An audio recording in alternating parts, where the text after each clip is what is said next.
nós começamos a buscar reivindicar os nossos direitos, né? Começamos a judicializar ações, perdas salariais, né? Os debates nos sindicatos, começamos a articular. E por essa razão, a gente cresceu mais ainda. Eu não posso separar a evolução institucional da Polícia Científica de Goiás, ou Técnico Científico de Goiás, com o papel desempenhado pela nossa entidade de classe, tanto estadual quanto em nível federal.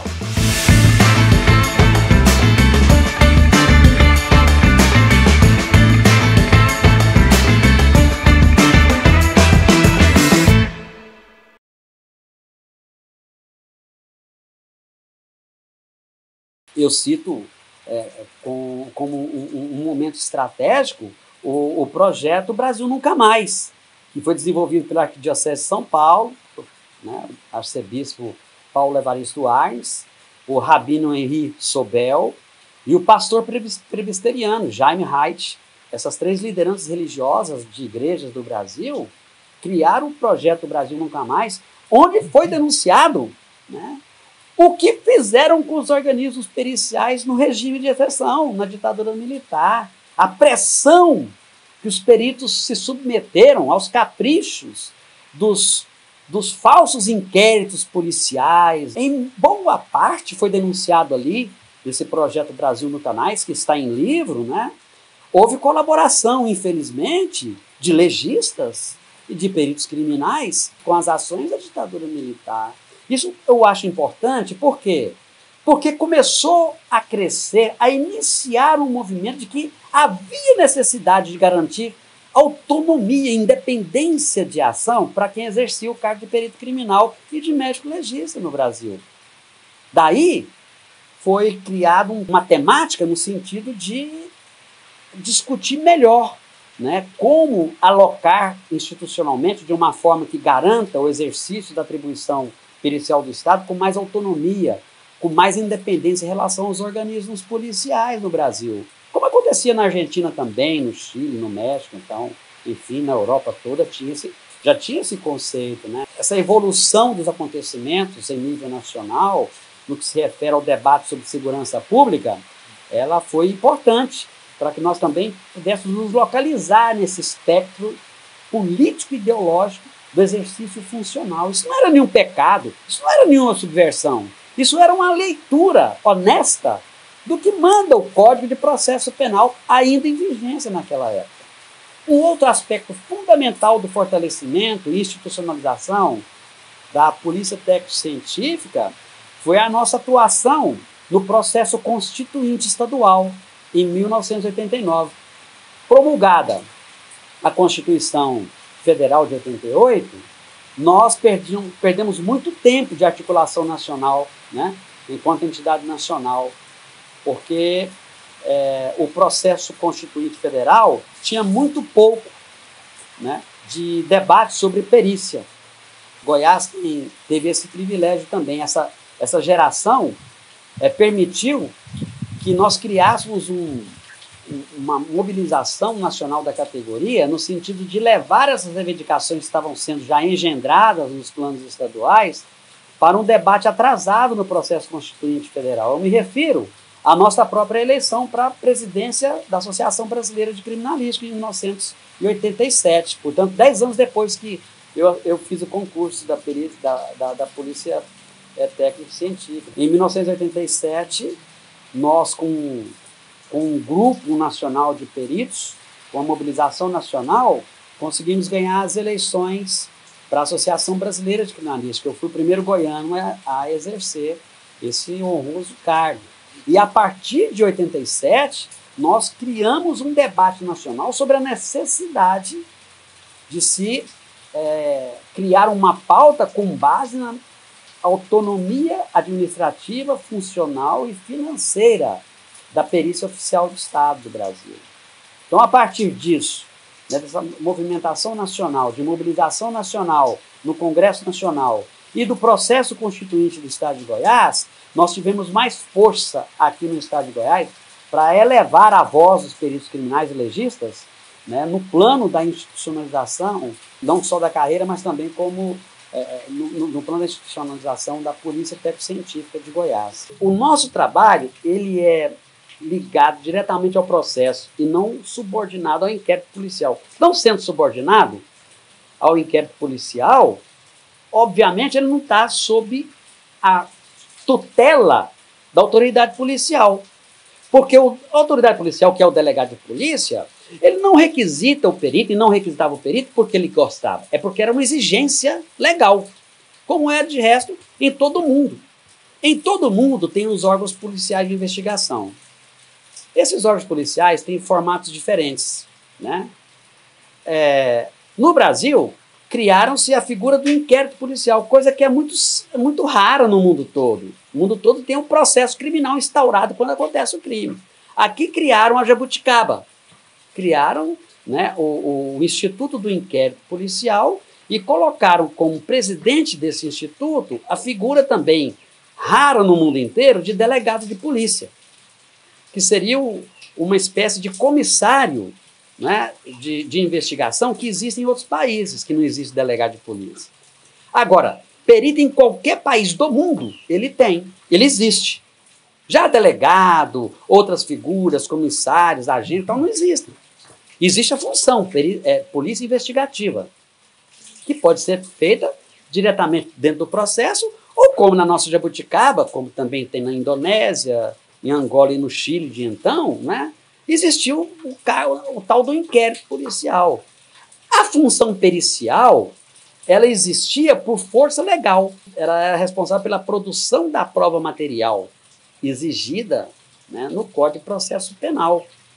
Então, por lei, quando há crime, o delegado de polícia, presidente do inquérito, tem a obrigação de requisitar o trabalho do perito criminal. Nós já entendíamos que o próprio Código de Processo Penal já desenhava essa autonomia de gestão, de administração. Porém, né, ainda existia a possibilidade do delegado, enquanto autoridade, né, pedir revisão de laudo, intimar peritos, que foi abolido. Foi abolido na década de 90, com o novo Código de Processo Penal, com a Constituição Federal, ficou mais claro isso, e hoje quem pode fazê-lo é apenas o juiz de direito. Entende? Então, o que a gente fez quando percebemos isso? Nós aprofundamos o debate sobre a necessidade de garantir autonomia funcional, administrativa e financeira para os órgãos periciais, para garantir o exercício autônomo da sua função, independente do corpo da polícia. Então, nós tínhamos, antes de 1964, que foi o início da polícia técnica propriamente dita, nós tínhamos lá uma divisão de identificação que era misturado com a polícia civil, que não tinha polícia judiciária, e não tinha também a polícia militar como responsável pela polícia ostensiva. A polícia militar tinha outro papel, que vem lá do Império. Era outro papel. O que fez a ditadura militar? Ela tirou das guardas civis do Brasil a função de polícia ostensiva, colocou todo esse contingente que fazia polícia ostensiva civil para outros órgãos, para Detrans, para a polícia técnica e outros órgãos da saúde, da educação. Pulverizou esses cargos e militarizou a polícia ostensiva. Para quê?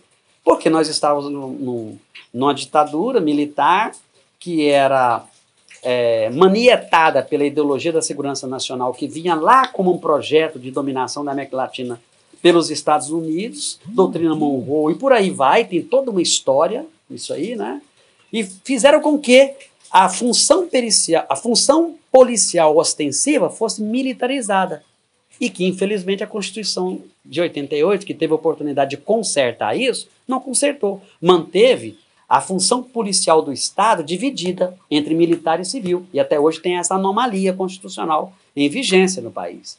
Então isso é um problema que ainda deve ser superado no Brasil. Talvez por isso a gente tenha muitos problemas de segurança pública, institucionalmente falando, em função dessa deformidade constitucional.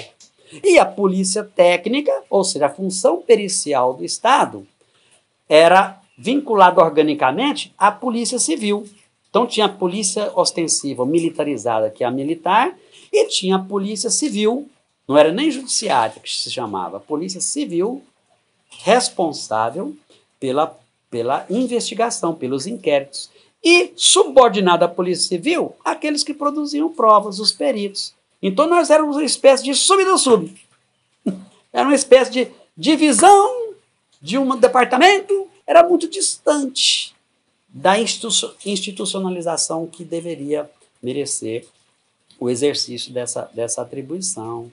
Então a gente se localizava muito mal dentro desse contexto e continuávamos subordinados administrativamente a estruturas contra as quais, eventualmente, a gente tinha até que atuar, não é?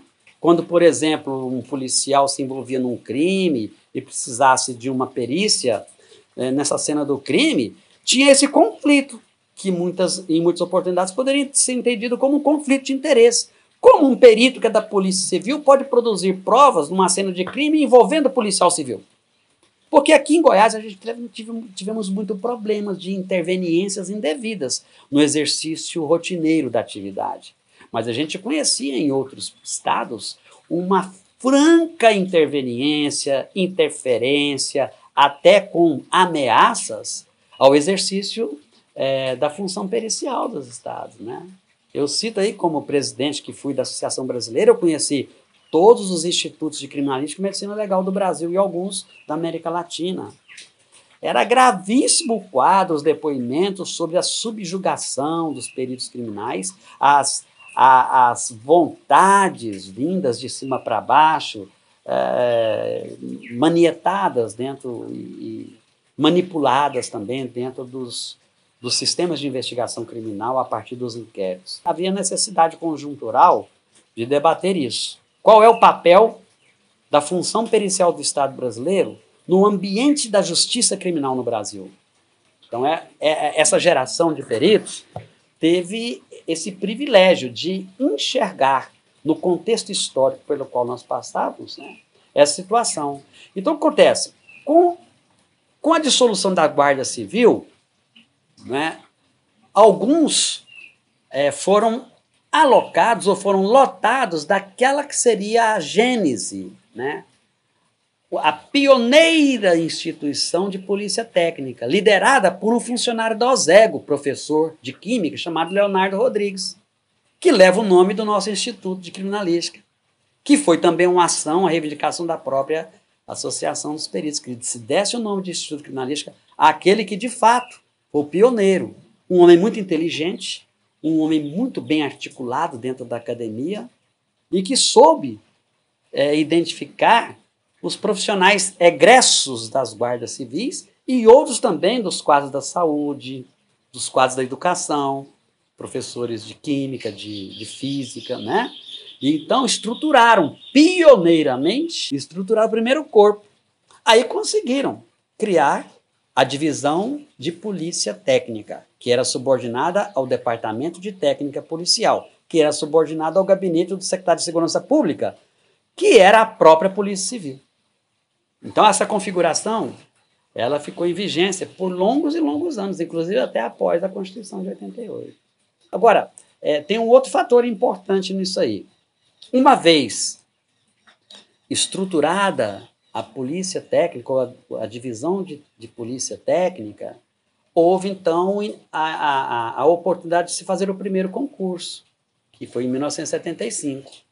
Aí, então, começou a ter feição de cargos de carreira. Não era mais gente pescada aqui e recrutada ali. Já havia cabeças dentro da própria Polícia Civil interessadas em profissionalizar. Por quê? Porque aqueles que chegavam até então eram mais,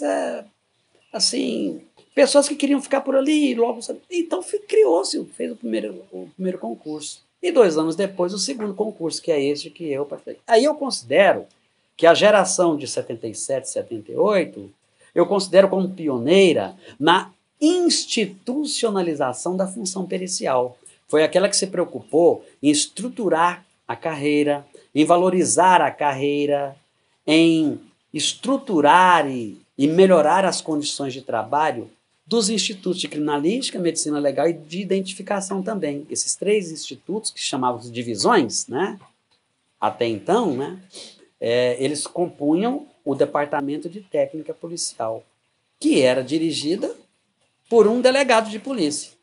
E as divisões, tanto de polícia técnica, como de medicina legal, como de identificação, também eram dirigidas por delegados de polícia. Até 1977 era esse o formato. Era uma série de anomalias quando nós entramos. Uma geração nova, mas que já começava a enxergar que haveria necessidade de mudanças. Até os congressos de criminalística, né, nacionais de criminalística, os eventos envolvendo perícias, todos eles eram integrados ou participavam dele, não peritos, não médicos legistas, mas delegados de polícia, ou amigos do rei.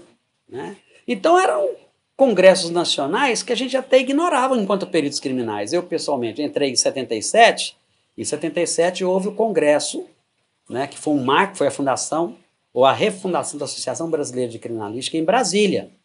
Não tinha peritos goianos lá, tinham delegados de polícia. Em 79, eu já era perito, não tive oportunidade de ir para Curitiba, o 5º Congresso Nacional de Criminalística. A verba toda destinada ao Congresso de 79, em Curitiba, foi usada para financiar a ida de delegados de polícia, exceto um perito, que era da minha turma, o Jonas Modesto da Cruz, que virou depois delegado de polícia, virou depois procurador da República e virou depois, se aposentou como juiz do Distrito Federal. Ele é egresso da minha turma. E ele, por ser muito vinculado ao direito e tudo, ele tinha muita proximidade com os delegados, e muito inteligente. Então, ele ganhou de presente, né, a oportunidade de ir no Congresso de 1979. E nós, de fato, os peritos que estavam ali, né, na lida, né, nós não tivemos essa oportunidade. Só fomos em 81, né, em Salvador, que também não foi o meu primeiro congresso. Também outros delegados de polícia foram, no nosso lugar. O primeiro congresso que teve a participação massiva e institucional, que teve verba do governo estadual, né, para peritos participarem, foi o de 1983, Olinda, Recife. Foi o nosso primeiro congresso, onde foram, acho que 7, 8 peritos financiados pelo governo do estado. Já era uma vitória da nossa pauta de reivindicações, da nova Associação dos Peritos Criminalísticos. Primeira coisa, nós somos peritos, nós temos que ir no congresso, olha que coisa mais maluca. Né? Então, uma vitória. Foi aí que nós começamos a nos fortalecer.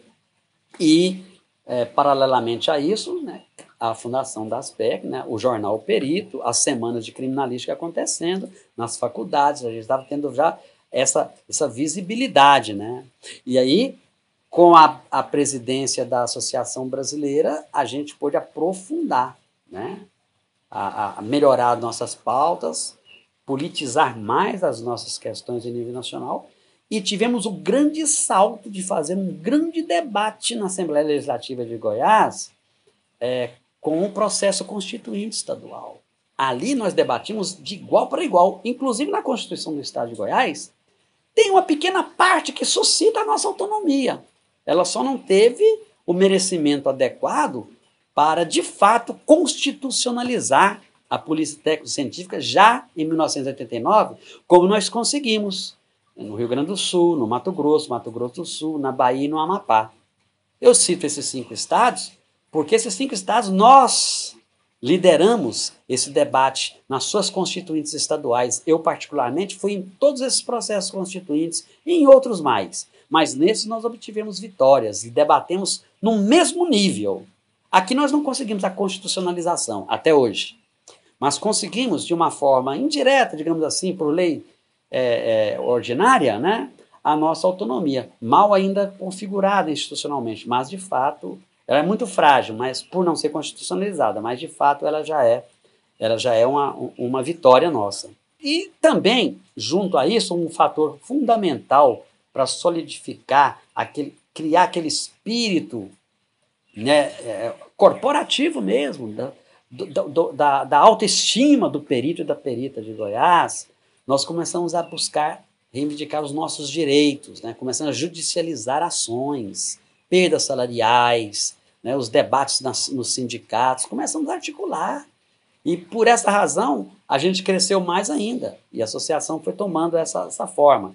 Então, eu não posso separar a evolução institucional da Polícia Científica de Goiás, ou Técnico Científico de Goiás, com o papel desempenhado pela nossa entidade de classe, tanto estadual quanto em nível federal.